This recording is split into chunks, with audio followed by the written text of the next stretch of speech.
राष्ट्रवादी आणि शिवसेनेचा सातारा जिल्हा परिषद सभापती निवडीवर बहिष्कार टाकण्यात आलेला आहे। भाजपनं सदस्य फोडल्याचा आरोप करत मतदानावर बहिष्कार टाकण्यात आलाय।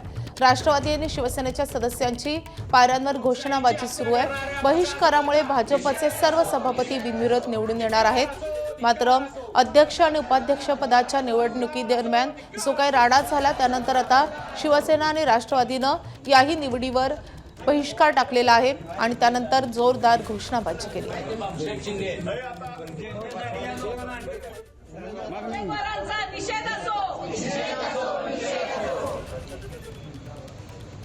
जिथं बॅरिगेट लावलेले होते तिथं पोलिसांनी आम्हाला अडवलं, इथं आल्यानंतर झेडपीच्या गेटवर अडवलं। आत सुद्धा आल्यानंतर प्रशासनानं जिथं आत मेटल डिटेक्टर पासून आत जायचं तिथं पोलिसांनी आमचा अर्धा तास वेळ खाल्ला।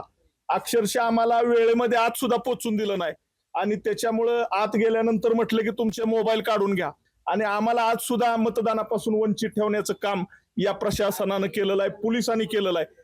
आजही तेच केलं। आज प्रत्येकाला आम्हाला सोडायला 20-25 मिनिटं आम्हाला वेळ दिला की तुम्ही मोबाईल सगळं जमा केल्याच्या नंतर, का तर तिकडे प्रोसिजर त्यांच्या चालू होत्या आणि कसा आम्हाला वेळ त्यांचा हे होता येईल या हिशोबाने आम्हाला प्रत्येकाला मोबाईल काढून त्या ह्याच्या खाली आम्हाला वंचित ठेवण्यात आलं। मग हा कितपत योग्य न्याय आहे? आम्हाला शूरवीरांचा हा आपला जिल्हा आहे, मग शूरवीराच्या जिल्ह्याला हा काळीमा फासण्याचा शासनानं हा न्याय आमच्यावरती अन्याय करून शासनानं हे गद्दारी आमच्यावर केलेली आहे। आज सुद्धा आमचं मेजॉरिटी आहे, पण असं असताना आज सुद्धा आम्ही 20 मिनिटं पोलिसांची झगडतोय की आम्हाला आज जाऊ दे। म्हणजे लोकशाही पद्धतीने निवडून आलेले सदस्य आहेत, त्यांच्याकडे यादी आहे आणि पोलिसांनी आम्हाला एका मिनिटामध्ये आज सोडायला पाहिजे होतं। तिथं काय असेल ते आम्हाला आज बसल्यावर ते आम्हाला सांगायला पाहिजे होतं आणि ते आज सांगतायत की येताना मोबाईल आणू नये। बघा ही नोटीस आहे, या नोटीसमध्ये जे आणावं ते सगळं आहे, कुठे मोबाईल आणू नये। त्या दिवशी 20 तारखेला सगळे आमचे सदस्य मोबाईल घेऊन गेले होते, विरोधी पार्टी सदस्य मोबाईल घेऊन आतमध्ये गेले होते, पण आज जाणीवपूर्वक काहीतरी अडवायचं आणि यांना फॉर्म भरून द्यायचं नाही।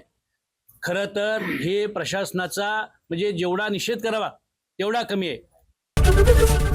एबीपी माझा, उघडा डोळे बघा नीट।